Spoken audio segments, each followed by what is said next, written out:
ناظرین، جس طرح آپ جانتے ہیں کہ ہاڑی محلہ پوٹھا بائی پاس پہ جو ایک شراب کی لعنت تھی اس کو یہاں پر منتقل کرنے کی ناکام کوشش انتظامیہ کی طرف سے کی گئی، جس کو عوام نے بہت بری طرح نکارا، اور یہاں پر جو آج تقریباً 3-4 دن ہو گئے، پانچواں دن ہے اس احتجاج کو، اور اسی تمام چیزوں پر، ان تمام مسائل پر میرے ساتھ بات کرنے کے لیے مفتی اعجاز صاحب موجود ہیں، جو یہاں کے درابا کے جو جامع مسجد ہے اس کے امام و خطیب ہے۔ تو مفتی صاحب سے ہم جاننا چاہیں گے کہ اس کا آگے کا جو پروسیس ہے وہ کیا ہے، کب تک یہ سب چلے گا، یہ احتجاج کب تک جاری رہے گا؟ السلام علیکم ورحمۃ اللہ تعالی وبرکاتہ۔ میں سب سے پہلے تو آپ کا شکریہ ادا کرتا ہوں کہ آپ ہماری آواز کو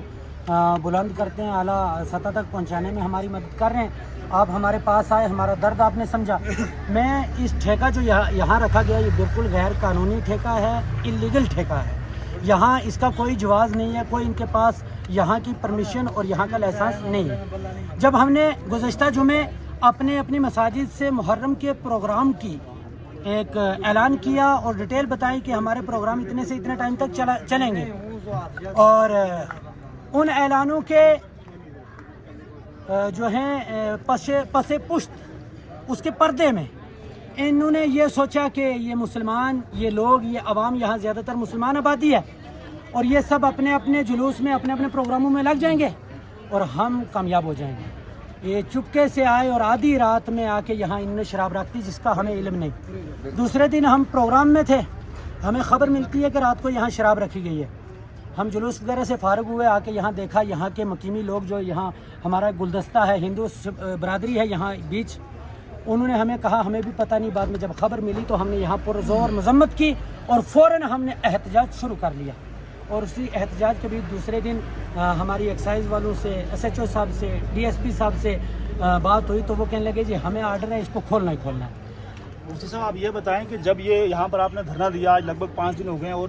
24 گھنٹے آپ یہاں پر رہتے ہیں، جتنے بھی لوگ وہ یہاں پر رہتے ہیں، انتظامیہ جو ہے، جو ضلع انتظامیہ ہے یا تحصیل انتظامیہ ہے، کوئی فرد یہاں پر آیا آپ سے ملاقات کرنے کے لیے، یا آپ کی ڈیمانڈ سنی کہ آپ کی کیا ڈیمانڈ ہے؟ سر یہاں ہمارے پاس روڈ کے اوپر آ کے کوئی نہیں بیٹھا، یہاں آ کر کے پوری عوام کی کسی نے نہیں سنی۔ ہاں، ہمیں الگ 1-2 بندوں کو ادھر آئے، وہ آ کے بیٹھے اور بیٹھ کر کے 1-2 بندوں کو کہنے لگے جی کہ شراب جو ہے یہ اوپر سے ہمیں آرڈر ہے، اس کو کھولنا ہے، اور کسی بھی صورت میں کھولیں گے، ایس ایچ او صاحب کے انڈر جو بھی کام ہے وہ اس حساب سے کھول دیں گے، ڈی ایس پی صاحب اپنی پاور کا استعمال کر کے کھول دیں گے، ایس ڈی ایم صاحب اپنے آرڈر فالو کر کے کھلوا دیں گے، تحصیلدار صاحب اپنے آرڈر فالو وہ کر کے کھلوا دیں گے۔ تو ہم نے کسی کو اس کی ان دھمکیوں کے اندر تو ہم آنے والے ہیں ہی نہیں ہیں، تو ہم نے اپنا دھرنا جو ہے وہ آج 5واں دن ہے وہ جاری رکھا ہے۔ اور اس 5 دن کے دھرنے کے اندر ہم سے جس نے بھی بات کی اس نے یہی بات کی کہ کسی طریقے سے بھی ہم نے کھولنا ہے، ہمارا درد کسی نے نہیں سنا، ہماری آواز کسی نے نہیں سنی کہ ہماری سن کر کے کوئی یہاں سے دور لے جائے۔ مفتی صاحب، یہ جو دھرنا ہے اس کا رد عمل کیا ہے، اس کا یہ کاروان کب تک چلے گا، اور یہاں کے جو نوجوان ہیں ان کا کیا رد عمل ہے، وہ کیا چاہتے ہیں کہ کیا ہونا چاہیے، اس کا فیصلہ کیا ہونا چاہیے؟ سر میں سب سے پہلے ان نوجوانوں کی جرت کو داد دیتا ہوں، سلام کہتا ہوں ان نوجوانوں کو کہ میری ایک آواز کے اوپر میں نے یہاں سے باہر نکل کے کوئی اعلان بھی نہیں کیا۔ صرف ایس ایچ او صاحب نے مجھے جب یہ کہا کہ میں مجھے فورس لگانی پڑے اور میں اس حساب سے زبردستی کھلوا دوں گا، میں پروٹیکشن دوں گا اور یہ چلے گی، تو میں نے اندر ادھر کمرے میں بیٹھے ہوئے، میں نے باہر ادھر آتے ایس ایچ او صاحب کو کہا، میں نے کہا تمہیں آرڈر ہے تم کھلواؤ، اور میں بیٹھتا ہوں، مجھے اٹھا دو۔ بالکل یہاں پر سن کو لے جاؤ شراب خانہ لے جاؤ، لے جاؤ لے جاؤ شراب خانہ لے جاؤ، لے جاؤ لے جاؤ شراب خانہ لے جاؤ، جسٹس۔ اور جب میں نے یہ بات کی کہ میں بیٹھنے لگا ہوں، آپ مجھے اٹھاؤ اور کھول دو، چلا سکتے تو چلا لو، اور اتنی بات میرے ان نوجوانوں نے، اس عوام نے سنی اور ایک دم آ کے بیٹھ گیا۔ آج 5 دن ہو گئے کوئی اٹھا نہیں۔ مفتی صاحب، ایک آخری بات آپ سے پوچھوں گا کہ یہاں پر سن کوٹ، بلکہ ضلع پونچھ کی اگر ہم بات کریں، اس سے پہلے بہت طرح کے احتجاج ہوئے، پروٹیسٹ ہوئے، بہت سارے مسائل تھے، ہمیں بڑا کم دیکھنے کو یہ ملا کہ ان پروٹیسٹوں میں یا ان ہڑتالوں میں ہماری مائیں بہنیں جو ہے وہ شمولیت ان کی نہیں نظر آئی۔ لیکن اس بار کا جو معاملہ ہے، کیا وجہ ہے، کیا اتنا بڑا مسئلہ کھڑا ہو گیا کہ ہماری جو عزت دار پردہ نشین مائیں بہنیں وہ بھی ہمارے ساتھ شانہ بشانہ کھڑی ہیں، اس کی کیا وجہ ہے؟ ہماری مائیں بہنیں سر جو ادھر اس وقت بیٹھی ہیں، وہ ان کی وجہ یہ ہے کہ ہر ایک ہماری نوجوان بہن، ہماری ماں، ہماری بچی کی یہ کہنا ہے کہ ہم جو